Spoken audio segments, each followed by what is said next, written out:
How to share TikTok video to Facebook story. In this short video, I'm going to show you how you're able to share a TikTok video to your Facebook story. But before I do, please don't forget to like this video and subscribe to my channel.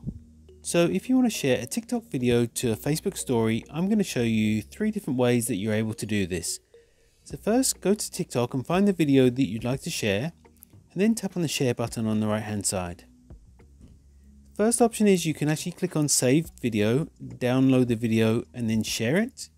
Another way is you can actually copy the link of the video and then share that on Facebook. Or the best way and easiest way is if you scroll over to the right, then tap on Facebook.